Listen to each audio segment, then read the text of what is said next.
Je vous amène au Congo-Kinshasa, le pays réputé des voleurs en costume au sommet de l'État. C'est extrêmement grave ce que je vais vous révéler dans cette vidéo. C'est du jamais vu sous le soleil. Il vous arrive de fois de vous poser des questions sur les causes justes de la pauvreté en Afrique et de la destruction des États et des nations. Parfois, vous n'avez pas des réponses justes. Aujourd'hui, nous plongeons dans les méandres des scandales financiers qui gangrènent la République démocratique du Congo depuis 2019, sous le régime du président Félix Tshisekedi. Pour être récompensé par le pouvoir dans ce pays, il faut être un voleur des fonds publics, estimé à des centaines de millions de dollars chaque année. Ici, la politique n'est pas de l'apostolat. On devient politicien en RDC pour détruire l'État. Je vous révèle des détournements massifs de fonds à ciel ouvert. C'est tout simplement scandaleux. Tout a commencé en 2019 avec le détournement de 15 millions de dollars de rétrocommission impliquant Vital Kamerhe, qui fut à l'époque directeur de cabinet du président Tshisekedi. Parce que la règle est de récompenser les voleurs, il est actuellement président de l'Assemblée nationale du Parlement congolais, après avoir été vice-premier ministre en charge de l'économie. Et tout juste après, le déluge de détournement a commencé. 600 millions de dollars détournés à la présidence pour le programme des 100 jours de Félix Tshisekedi. 57 millions de dollars détournés pour le projet de maison préfabriquée. 324 millions de dollars détournés pour l'organisation de la francophonie à Kinshasa. 102 millions de dollars détournés pour le projet Tshilé-Gelou. 300 millions de dollars destinés au Covid-19 détournés.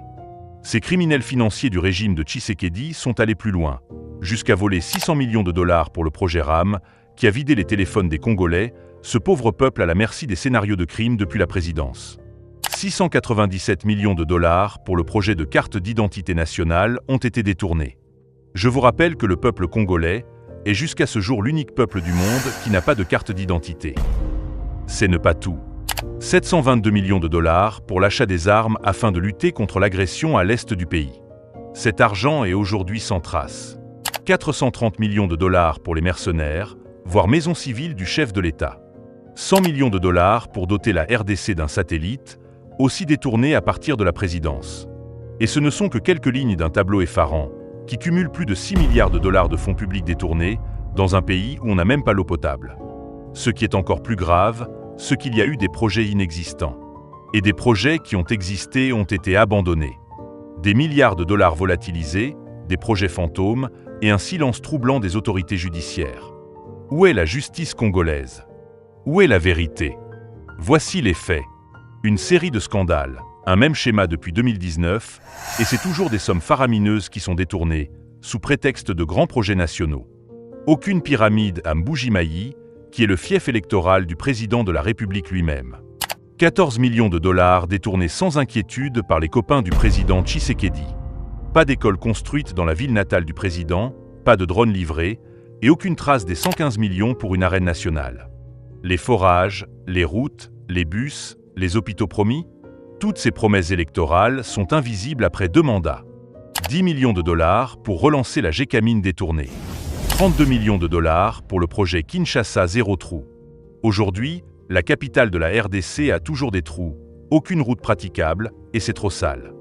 25 millions de dollars détournés pour la construction de la route Kalamba-Mbuji au Kasaï. 300 millions de dollars détournés pour le soi-disant projet de construction de forages. 13 millions de dollars pour les lampadaires volés. 3 millions de dollars détournés au Sénat. 70 millions de dollars pour relancer la société cominière détournée. Silence radio et coupable au sommet de l'État fait sentir la complicité même du président de la République lui-même. Tous ces projets sont à l'abandon, certains n'ont jamais démarré. Cet homme Nicolas Kazadi, ancien ministre des Finances, est parvenu jusqu'à dénoncer le système du partage des millions de dollars entre copains à la présidence avant toute exécution des projets fantômes. Lui-même en a été l'artisan. Il n'est pas inquiété. Il circule librement parce qu'il a aussi volé pour le compte de la famille présidentielle. Pour le défendre, le président lui-même a dit qu'il est père de famille et n'a pas droit à des poursuites judiciaires. Selon plusieurs sources, l'argent destiné à ces projets était déjà partagé entre les responsables, avant même le dépôt de la première pierre. Une pratique devenue système, un vol institutionnalisé qui trahit le serment du président Tshisekedi lui-même.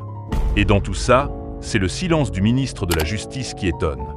Dans un pays où la justice devrait agir d'office, les injonctions du ministre de la Justice Constant Moutamba ne servent qu'à attaquer les journalistes et les opposants. Aucun communiqué du garde des Sceaux demandant l'ouverture d'une enquête auprès du procureur de la Cour de cassation. Aucune responsabilité morale et légale. Une justice sélective, un peuple sacrifié. Pendant ce temps, les Congolais meurent de faim, manquent d'électricité, d'eau potable et d'infrastructures de base. Ce peuple manque le minimum. Pourtant, des milliards disparaissent sans que personne ne rende de compte. L'Inspection générale des finances, la Cour des comptes, le Parlement congolais, toutes ces institutions sont soumises à la pire escroquerie jamais vue en Afrique. Un appel est lancé au peuple congolais et à la communauté internationale. Il est temps de sortir du silence. La vérité ne peut plus être cachée sous les tapis rouges du pouvoir. Les journalistes, les activistes, les juges intègres, les avocats, les étudiants et la diaspora doivent travailler pour exiger des réponses claires sur chacun de ces détournements. La vérité ne se négocie pas. Elle se dit, elle se défend. Ce que vous venez d'entendre, ce sont des faits, pas des rumeurs.